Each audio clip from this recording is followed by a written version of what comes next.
la réponse de Pierre? Non, je ne l'ai jamais connu. Alléluia. Pierre a répondu à cet homme. Je ne l'ai jamais connu. Non, ne me cherchez pas de problème. Moi, je ne le connais pas. Je ne le connais pas. Mais oh, Pierre a vécu, a vu, a parlé, a entendu tout de Jésus. Mais devant la pauvre femme, Pierre va dire que moi, je ne le connais pas. Ne me cherchez pas de problème. Alléluia. Entendons-nous, je ne les connais pas. Alléluia. Je ne les connais pas. Frère, cela doit nous interpeller.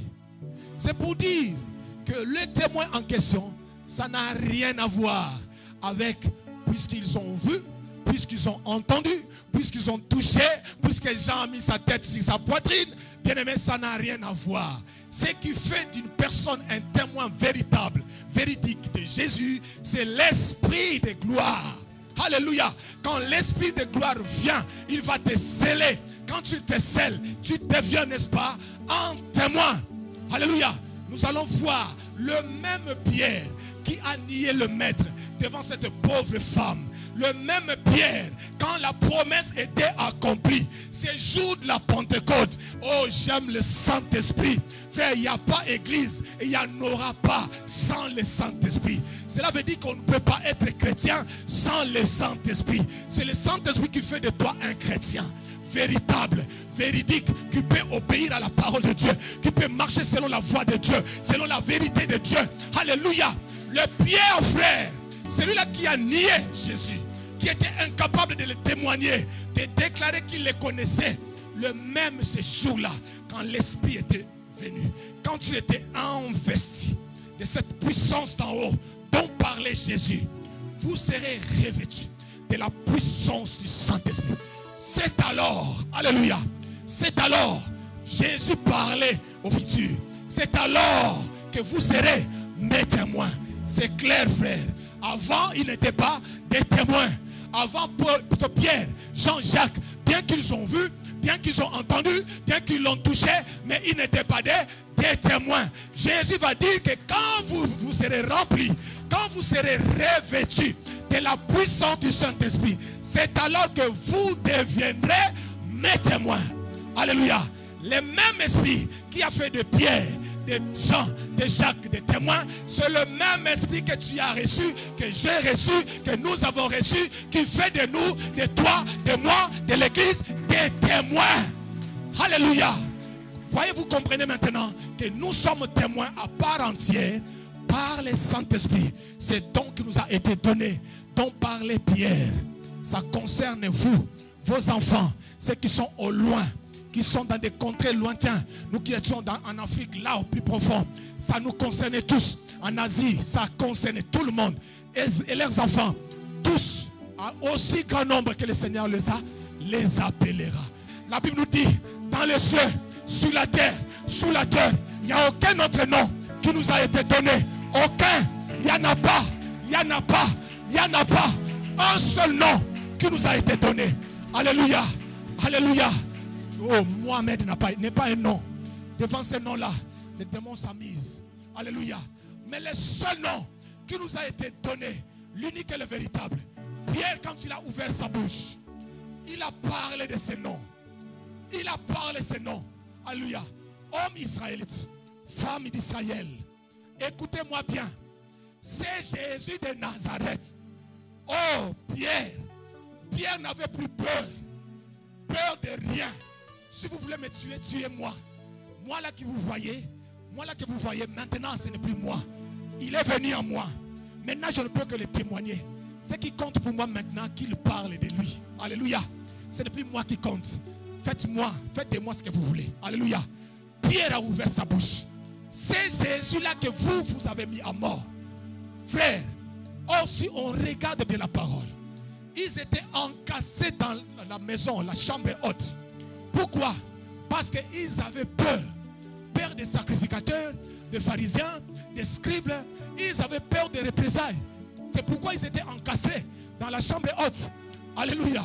Mais quand l'homme, oh, alléluia, quand le paraclet était venu, le consolateur, oh, quand il était venu, l'esprit de gloire, l'esprit de vérité, frère, cet esprit-là, On ne peut pas l'encastrer dans les quatre murs. Ce n'est pas possible. On ne peut pas le mettre dans une boîte. Ce n'est pas possible. Je vous dis, ce n'est pas possible. C'est pourquoi partout dans la Bible, quand on parle du Saint-Esprit, on nous parle en mouvement. La Bible nous dit que la terre était informe et vide. Mais l'Esprit de Dieu se mouvait au-dessus des eaux. Partout où on parle de l'Esprit de Dieu, c'est en mouvement. C'est en mouvement. Ces jours-là, quand il était venu, la Bible dit qu'un bruit comme celui du vent, le vent impétueux. Le vent, ça ne reste pas quelque part. Le vent, ça ne reste pas dans une boîte. Le vent, on ne peut pas le contrôler. Le vent, on ne peut pas l'emboîter. Le vent, ça bouge. On sait d'où il vient et où il va. Alléluia. Et qui était encassé à cause de la peur des Juifs, des scribes, des séraphins, plutôt, des pharisiens. Ils vont sortir. Pourquoi? Parce que celui qui était venu ne pouvait pas rester là. Ils sont sortis de la maison. Ils sont sortis. Ils ont banni la peur. Ils ont banni la peur. Ils sont sortis et Pierre, le peureux, a ouvert sa bouche. Hommes israélites, laissez-moi vous parler. Écoutez-moi bien, avec éloquence. Avec éloquence. Avec une voix remplie de gloire. Avec grâce. Accompagné de grâce. Écoutez-moi bien. Frère, il a proclamé l'homme de Galilée. Il a proclamé Jésus. Frère, au même instant, 3000 âmes. Alors écoutez, 3000 âmes. 1, 2, 3, 4, je ne sais pas, 1000. 1, 2, 3, 2000. Frère, 3000 âmes. Ils avaient quoi? Ils avaient compris par la philosophie ce que voulait dire Pierre. Ils avaient compris. Est-ce que Pierre était-il un philosophe? Non, pauvre pécheur. La Bible dit, les gens du peuple, les hommes du peuple, sans instruction, frère. Alléluia. Pécheur. Vous connaissez la vie de pécheur. Il a parlé de Jésus. 3000 âmes ont eu le cœur vivement touché. Le cœur vivement touché. Frère, oh, alléluia. Quand les témoins parlent, quand ils prennent les relèves, frère, c'est autre chose. C'est pourquoi Paul va dire, ma prédication ne repose pas sur la démonstration de la sagesse humaine, la sagesse de l'homme, l'intelligence de cette terre, mais repose sur la démonstration de la puissance de celui que j'ai reçu. Alléluia. De la puissance de la parole, de la puissance de Dieu. Quand tu prends les relèves, il y a des choses qui se passent. 3000 membres, 3000 âmes en un instant, en un moment, des cœurs vivement touchés. Oh, la philosophie ne peut pas faire ces choses. La théologie, c'est pratiquement impossible. Il y aura toujours des avis divergents. Celui-ci a compris, celui-là non. Il y a jamais 3000 à la fois, tous à la fois, comme une seule âme, un seul cœur. Ils ont compris, ils avaient le cœur vivement touché. Voilà celui qui a fait de toi un témoin. Celui qui a fait de nous un témoin. Aujourd'hui, nous avons reçu le même esprit, la même puissance, la même grâce, les mêmes dons qui a fait de Pierre témoin. C'est celui-là aussi qui a fait de toi. Église, aujourd'hui, en ces temps de la fin, pour cette mission qui est tienne, un témoin véritable. Alléluia. Alléluia. Ne regarde pas à ta taille. Ne regarde pas à ta appartenance. Je ne sais pas moi. Ne regarde pas toutes ces choses. La Bible nous dit que c'était des hommes. Ils étaient minimisés par les pharisiens, par les scribes. Ils étaient minimisés. Les hommes des peuples sans instruction, c'est-à-dire pas intelligents. Ils n'avaient pas de verbes, frère. Ils n'étaient pas des académiciens, frère. Mais quand ils ouvraient la bouche pour parler, la Bible nous dit qu'en peu de temps, Jérusalem était inondée de la doctrine de Yehoshua.